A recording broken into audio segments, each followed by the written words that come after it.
Whether you like the video or not is up to you, but subscribing isn't mandatory. Our story begins with Seong Gi-hun, a down-on-his-luck man struggling to make ends meet.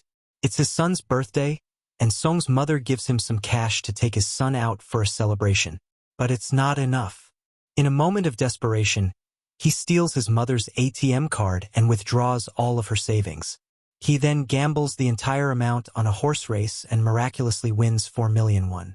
However, we learn Seong has also taken out a high-risk loan. And now the loan sharks are after him.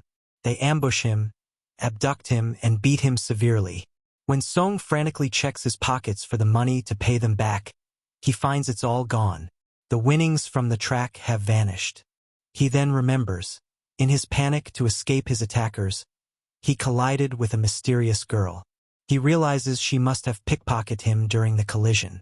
Because Seong is broke, his captors give him a 1-month ultimatum. He must find a way to repay his massive debt in that time. Seong rushes to catch a train but misses it. As he waits, a strangely calm and well-dressed stranger approaches him. Seong has never seen this man before. The man makes him an unusual offer. "I want to play a game with you." He tells Seong that if he wins, he will give him 100,000 won. Tempted by the easy money, Seong agrees to play. After a tense and physically demanding game, Seong wins and gets his cash. As the stranger leaves, he hands Seong a business card, saying, "If you want to earn more money, call this number." Back home, Seong's mother delivers devastating news.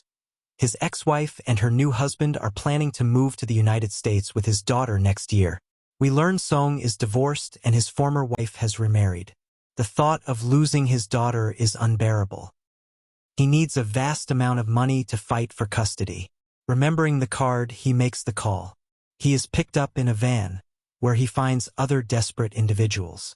They are all rendered unconscious and wake up to find themselves in a massive facility, among 455 other players, all wearing numbered tracksuits. They are clearly participants in something sinister. A masked figure known as the front man oversees the operation, watching their every move. He is the host and enforcer of this place. One common thread unites them all. Each player is drowning in unpayable debt. Seong meets player 001, a frail old man. He reveals he has a terminal brain tumor. He's here because his life is nearly over anyway. He has nothing left to lose. A fight breaks out between two other players. A tough young woman named Kang Sae-byok and an aggressive man named Jang Deok-soo. Seong recognizes Sae-byok instantly. She is the girl who stole his money at the train station. She's the one who ripped his pocket.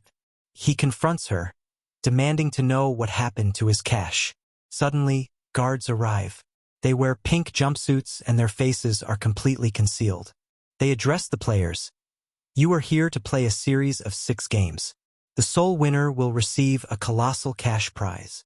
They are forced to sign a contract with 3 brutal rules. Rule 1. A player who refuses to play will be eliminated. Rule 2. A player who is unable to play will be eliminated. The meaning of eliminated becomes terrifyingly clear moments later. Rule 3. The games may be terminated if a majority of players agree. With the rules set, they are taken to play the first game. Seong is shocked to find his childhood friend and former classmate, Cho Sang-woo, among the players. Sang-woo was a respected investment banker who was supposed to be abroad on business. The first game is revealed. Red light, green light with a giant mechanical doll. The rules are simple. When the doll sings, players must move forward. When it stops and turns around, they must freeze completely. Anyone who moves is eliminated. At first, it seems like a morbid childhood game. But when one player twitches, he is immediately shot and killed. Eliminated means executed. Panic erupts. The players realize this is a fight for their lives. This is no game. In their terror, many are shot as they try to flee or freeze in fear. The doll continues its cycle, mercilessly executing anyone who moves. The survivors who manage to complete the game are left traumatized. The bodies are cleared. Only 255 players remain out of the original 456. Terrified, the survivors want out. Invoking Rule 3, the front man holds a vote. Just before the vote, he shows them the prize money. The total sum the winner will receive. He also states that if they leave, the prize pool will be paid out to the families of the deceased players. The amount is a staggering 45.6 billion won. The vote is held, and the majority chooses to leave the game. The games are temporarily halted. They are told they can choose to return later. All surviving players are sedated and returned to their homes. The next day, Seong goes to the police station and tells them everything. The officers dismiss his story, believing he is insane. Seong shows them the card, but the number on it is now fake. Seong returns home to find his mother is missing. He finds his friend Sang-woo secretly visiting his own mother. Sang-woo confesses to Seong that he is in crisis. He is over 6 billion won in debt. He invested his client's money in the stock market and lost everything. His life and reputation are in ruins. Seong then gets a call from the hospital. His mother's diabetic foot injury has worsened critically. She failed to treat it and the infection has spread. The doctor says they can save her life, but they must amputate her foot, a surgery that requires a large sum of money. Seong has no money. In fact, he has already spent his mother's insurance money. Desperate, Seong goes to his ex-wife to beg for money. She refuses. Her new husband arrives, throws some cash at Seong, and tells him, "Stay away from my family." A fight breaks out, witnessed by Seong's horrified daughter. Later, Seong's friend, Abdul Ali, confronts his own boss for his long-withheld pay. A fight ensues, and in the struggle, the boss's hand is mangled in a machine. Ali seizes the opportunity to grab the money owed to him and escapes. He tells his wife to take their child and flee on the first flight out. Meanwhile, we see Se Byok meeting with a shady agent. She needs to smuggle her mother out of North Korea. This is why she stole Seong's money. She is desperate to reunite her family. We learn she had a brother, and she promised him she would bring their mother to South Korea. The story shifts to a police officer, Hwang Jun-ho, who is investigating his brother's disappearance. He goes to his brother's last known address. The landlord confirms his brother hasn't been home for days. While searching the apartment, Jun-ho finds a card, the same black card with the triangle, circle, and square. He remembers seeing this card with Seong at the police station. He tracks down Seong and questions him, but Seong, scared, denies everything. That night, Seong finds another one of the mysterious cards waiting for him. Seeing no other way out of his despair, he decides to return to the game.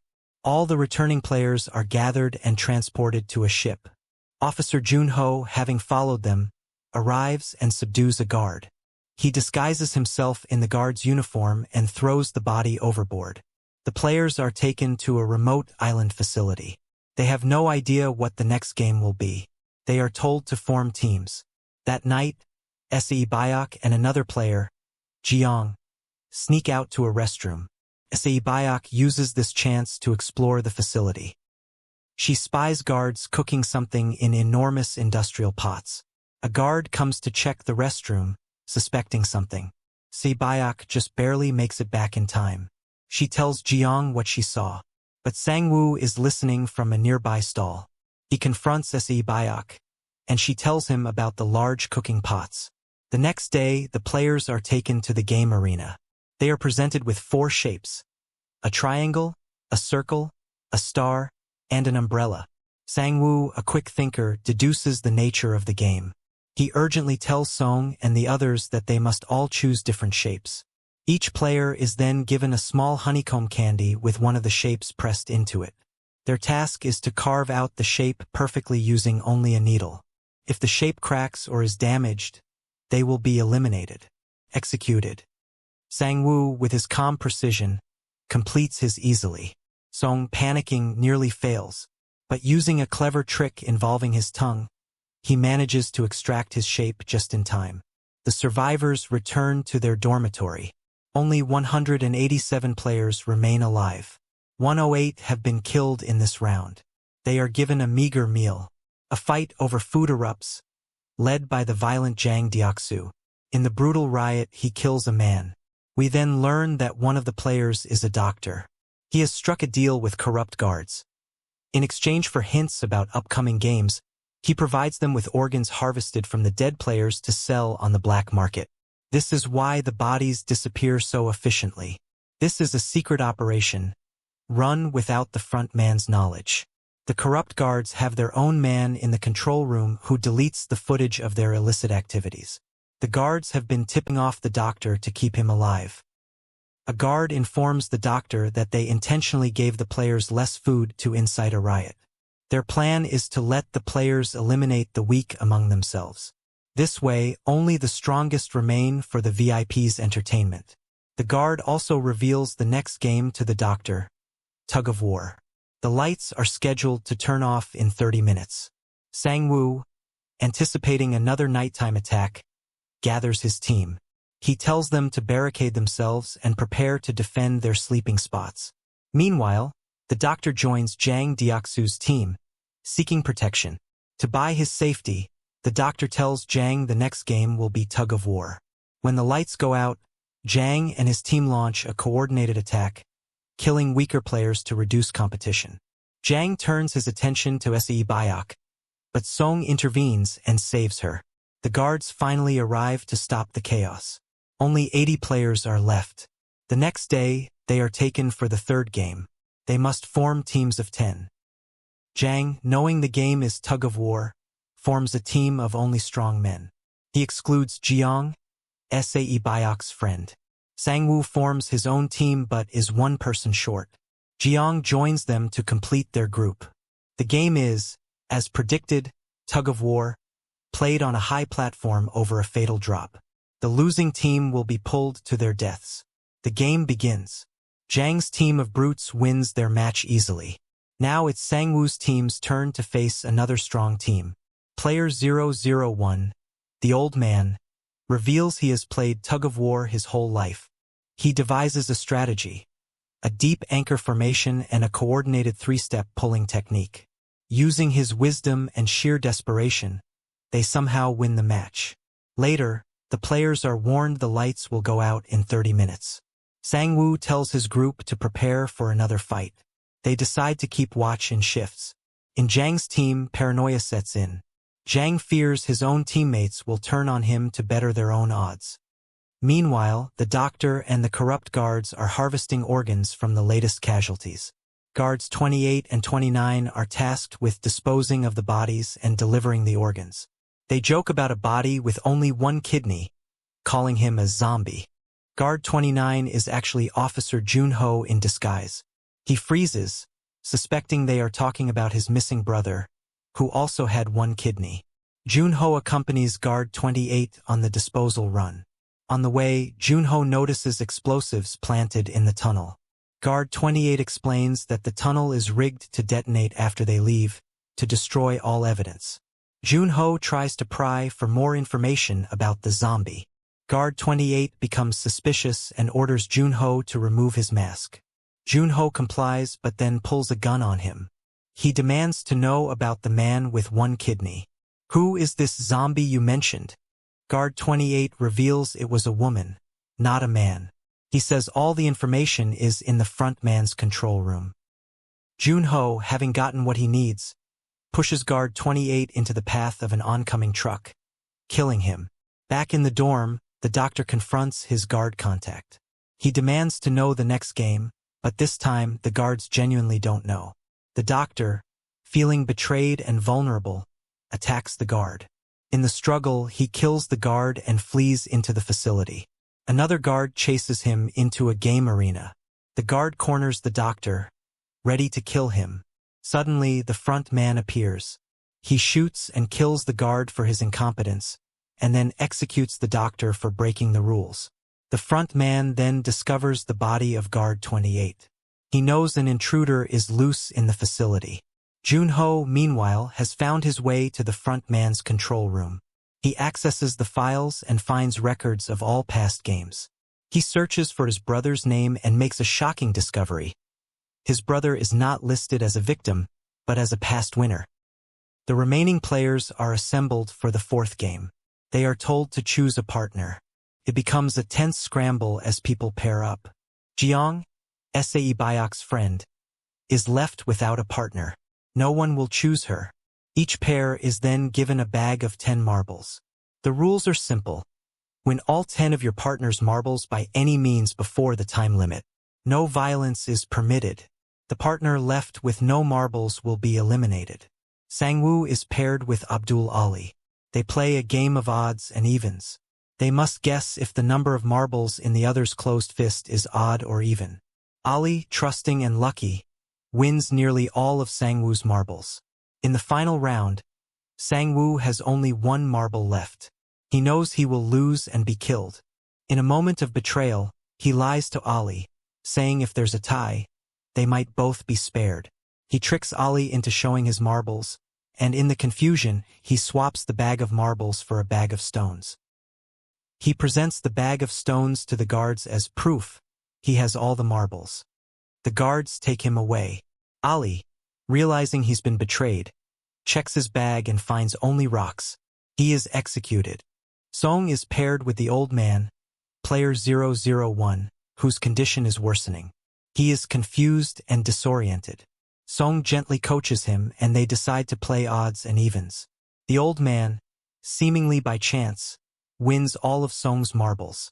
But in the final round, the old man appears to forget what he had chosen. Song seizes the opportunity to win back the marbles. However, the old man was feigning senility. He had kept one marble hidden. He reveals this and wanders off, leaving Song distraught. Song finds him and begs to play one last game. The old man says, "I knew you were cheating. I was just playing along." He says he did it all for the thrill of the game even now. Seeing the old man's peace with his fate, Song is overcome with pity and gives him all the marbles back. See, Byok and Jeong are partners. They decide to play a simple game. See who can throw a marble closest to a line on the wall. See, Byok goes first. When it's Jeong's turn, she deliberately throws all her marbles far away, losing instantly. See, Byok, confused, tells her to try again. Jeong refuses. "You have a reason to live," she says. "You have a brother, a mother to find. I have nothing and no one out there. Please win this for me." Jeong is executed, sacrificing herself for Sae Byok. The bodies of the losers are collected. Later, Jang Deok-soo notices that Jeong's body is gone, but he sees her sitting calmly among the surviving players in the dorm. It's a hallucination, a manifestation of his guilt. We get a flashback revealing that Jeong and Jang knew each other. Her father was a cult leader whom Jang worked for. Jang had manipulated and betrayed her family, which is why they clashed earlier. The hallucination torments him, a symbol of his past sins coming back to haunt him. The front man discovers Junho's police ID card near the doctor's body.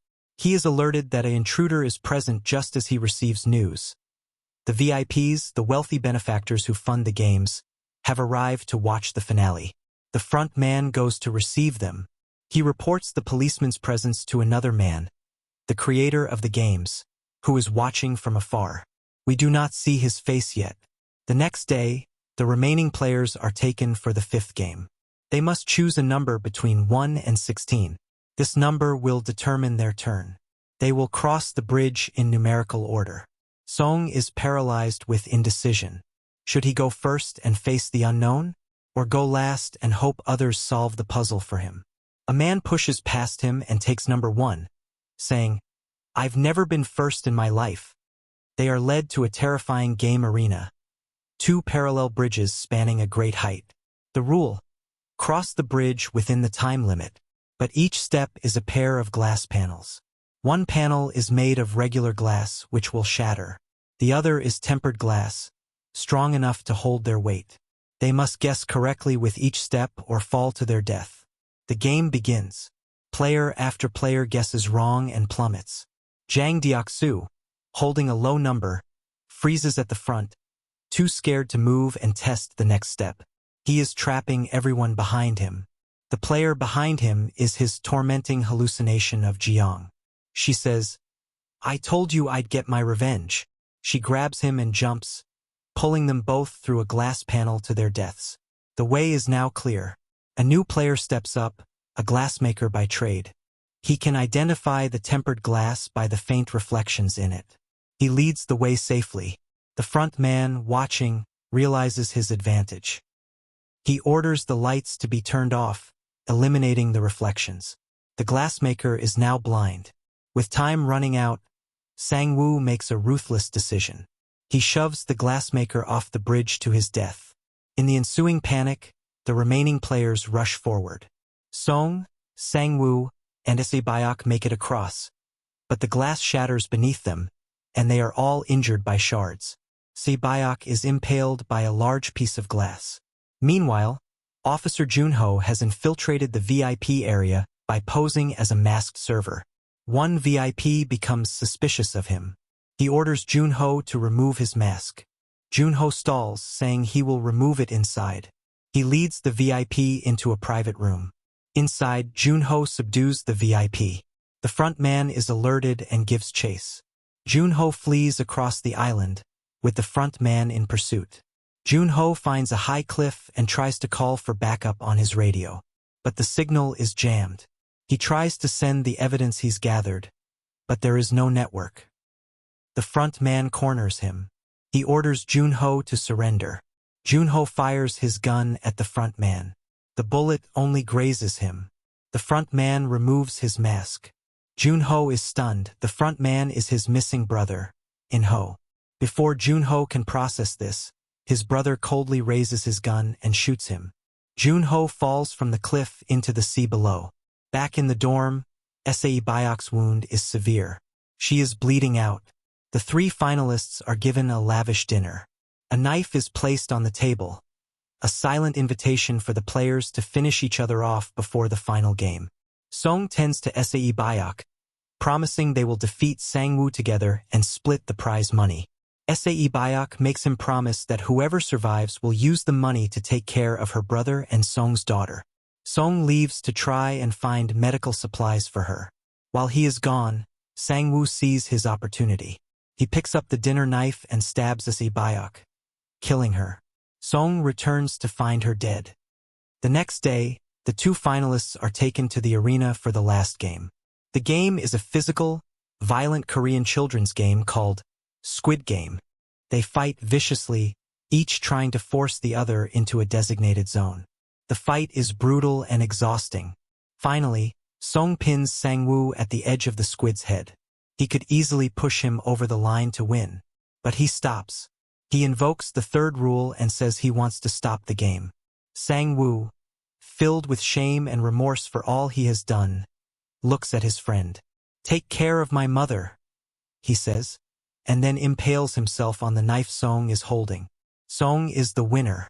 The front man congratulates him, surprised by the outcome. Song is drugged and wakes up back in Seoul, with an ATM card. He checks the balance. 45.6 billion won has been deposited. He rushes home, but he is too late.